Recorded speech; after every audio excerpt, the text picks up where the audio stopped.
We are halfway through September, folks, and I know it seems like time is really flying until you remember this man still has 858 days left in office. Here he is, loser number one and always, Joe Brandon, battling his teleprompter and his own foot in his own mouth. Is driving a whole of government effort to unleash every possible asset within our power, from NASA, that knows more about radiation than any doctor does, to the Defense Department, that has the ability to calculate, and the Energy Department, do 1 billion calculations per second. And I want to thank all of you, the cancer patients, survivors, caregivers, and don't jump from up there, okay? And all for all the leaders assigned. You see, because there's new life-saving knowledge to be gained that must be used for progress of all people, end of quote. In our time, I say to some of my colleagues have been around how long we've been fighting pharma, how long we've been taking on these interests. From the time I got to the Senate 720 years ago. 720 years ago. Those were all collected in the span of the last 3 days, mind you. And there was this, not a gaffe, but rather poetic justice. During his speech about inflation reduction, this happened. Prices. All right, I do not want to be a party crasher, but we interrupt this celebration for a hard, cold dose of reality. Stocks tanking because inflation is accelerating. The very inflation that the president said he's made great progress addressing, heralding his Inflation Reduction Act as the boon for the economy that we didn't see in a key number out earlier today. The Dow down 800 points thanks to a bad inflation report as Biden begins his celebration of inflation reduction. These headlines just write themselves. 858 days, people. It's like a reoccurring and geriatric nightmare. But moving on to loser number two.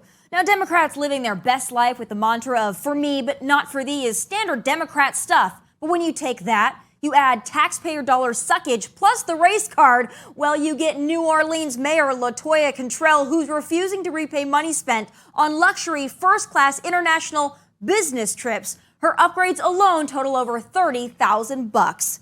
What business the mayor of New Orleans has in France and Switzerland is beyond me, but that's not the most egregious part of this whole thing. Wait until you hear her rationale.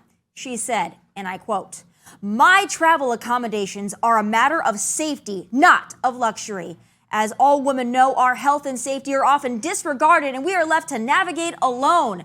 As the mother of a young child whom I live for, I'm going to protect myself by any reasonable means in order to ensure I am there to see her grow into a strong woman I'm raising her to be. Anyone who wants to question how I protect myself just doesn't understand the world black women walk in." There you have it. She can't travel economy class, which is required by her city's policy because black women are not safe in coach. When asked whether or not she will reimburse the thousands of dollars spent to the city for her travel upgrades, well, this is what she said. All expenses incurred doing business on behalf of the city of New Orleans will not be reimbursed to the city of New Orleans. One thing is clear, I do my job, and I will continue to do it with distinction, with dignity and integrity every step of the way. And so that's what I'll have to say on that. I've heard a lot of things and a lot of excuses from Democrats as to why they are entitled to everything under the sun, but this is a new one. She's a loser, no doubt, but I do give her an A for creativity. But speaking of creativity, we hear a lot of wild murder stories, most coming out of lawless California, but this next loser isn't just a murderer. He's also a rapist and an illegal alien, a 3-for-1 on the loser jackpot. Jose Rafael Solano Lendera was arrested and charged last week with the beheading of his ex-girlfriend outside her apartment building in San Carlos, California, in broad daylight. He allegedly decapitated her with a samurai sword. She leaves behind 2 young daughters. But wait, there's more. Turns out Jose is not only a murderer, he's also in the U.S. illegally. Imagine that. Immigration sources revealed that he entered the country from Venezuela on a tourist visa 10 years ago, and he never left. According to the San Francisco Chronicle, not only did he allegedly behead his girlfriend, not only is he an illegal immigrant, he is also a criminal with a rap sheet that includes rape, a charge he served only 3 months probation for.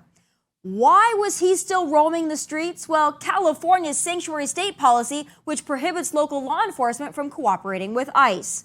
I'm sure he's just one of those misunderstood dreamers the Democrats are always telling us about. And I'm sure, like the legal immigrant who killed Kate Steinle in San Francisco 7 years ago, he just found the samurai sword on the ground and it did the beheading all by itself. There you have it. Those are my losers of the week.